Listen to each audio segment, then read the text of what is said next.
যদি করতে পারি তবে হরির পূজা হয়ে যায়। কারণ ভগবান চিন্তা করে দেখলেন সত্যের আয়ু ছিল লক্ষ বর্ষ, তাই সত্যের লোক হাজার হাজার বৎসর ধ্যান তপস্যা করতে পেরেছিল। ত্রেতায় যাগযজ্ঞ করে ভগবানের কৃপা লাভ করেছিল, কারণ যাগযজ্ঞ করতে অনেক অর্থের প্রয়োজন হয়। রাজা মহারাজা জমিদারগণ তা করতে পারেন, সবাই কিন্তু পারে না। আর তারপরে সেবা অর্চনা, পূজা অর্চনা।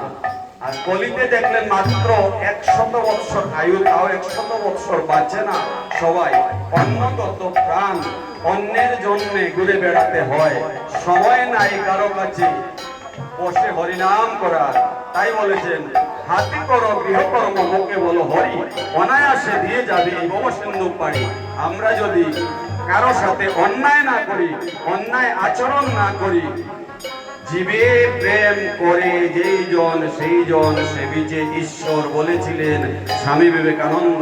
তাই সবাইকে যদি আমরা ভালোবাসতে পারি এবং ভগবানের নাম করে যেতে পারি, গৃহকর্ম করতে হবে, নইলে সংসার চলবে না। তাই সংসারে থেকেও আমরা সংসার ত্যাগীর মতো থাকতে পারবো, সংসারে আসক্তি আসবে না। যেমন জলে তাকে হাঁস, কিন্তু জল থেকে ওঠার পর তার গায়ে এক বিন্দু জলও থাকে না, ঠিক সেইভাবে আমরা সংসারে থেকে সংসারের আবর্জনা, সংসারের ময়লা জল যেন আমাদের গায়ে না লাগে।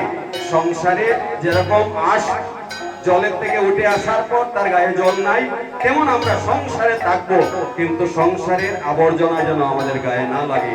ভগবান বলেছেন, একথা আমরা জানবো কি করে? শাস্ত্রে আছে, শাস্ত্র তো সবাই পড়ে না, তবে জানবে কি করে? তাই গুরু আশ্রয় নিতে হবে। কৃষ্ণ তত্ত্ববেত্তা গুরু যদি হন, গুরুদেব বলে দিবেন আমরা কেন এসেছি এই ধরাধামে।